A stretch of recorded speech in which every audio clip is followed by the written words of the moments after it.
冇錯，我係一位實習老師，而家我喺同一個課室度教書。啱啱開始嗰陣，對老師呢份工作充滿熱誠。不過通常啲同學個個都走堂嘅，我都唔知點解㗎。不過唔緊要啦，教學係我嘅工作，為咗生活，就算冇人對住空氣，我都會照教。今日有一位學生，我哋可以開始上堂啦。請大家背好今日教嘅課文，因為每逢星期五嘅默書又即將到啦。古之教者，家有屬，黨有長，術有序，國有學。比年入學，中年考校，一年事離經變治。你咁樣教書，邊有人可以消化到你嘅教學內容啊？更唔好話人記住你教嘅課文啦。由古至今都係咁教噶啦，唔係點教啊？唔好以為我10幾歲人就唔識嘢啊！古代教育嘅過程同你而家嘅填鴨式教育，簡直係有天壤之別。唔信，等我話你知啊！古時候辦教育，大家都係有同樣嘅疑問，但係處理手法就好唔同啦。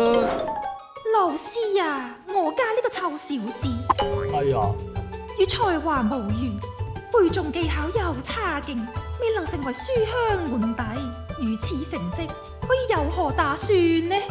冇相干嘅，夫人你先聽我講。我哋不單會按部就班地教學，背誦文章亦都只係佔學習歷程嘅一小部分。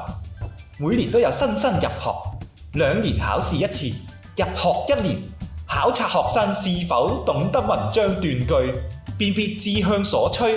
當中的確有背誦古文嘅成分，但係接落嚟仲有第3年考察學生係咪專心學習，樂於與團體相處。第5年考察學生是否博學篤行，敬愛師長。第7年考察學生會否研究學問，選擇朋友。呢啲都能做得好好，就算係小成。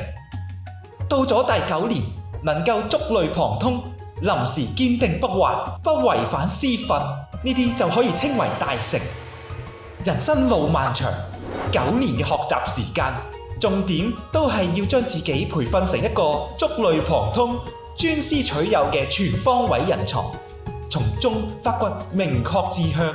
希望在下嘅解答可以解除你嘅疑慮。的確，學習同埋背誦又真係好似冇乜太大關係喎。哼，等我就醒你4招啦。第1招，書教嘅方法要喺學生嘅錯誤未發生之前就加以防止，呢個叫做預防法。第2招，把握適當時機而施以教育，呢個叫及時法。第3招，按部就班，唔超越程度，循序漸進，呢個叫做漸進法。第4招，互相觀摩切磋而得到好處嘅，呢個就叫做觀摩法。呢4項就係古代教育興旺發達嘅因由啦。乜你識得咁多教學嘅知識㗎？係啊，我咪喺《禮記》學記度睇翻嚟噶咯。同學，借你嘅學記反思筆記嚟睇下啊。喂，請我食雪糕先借俾你睇噶。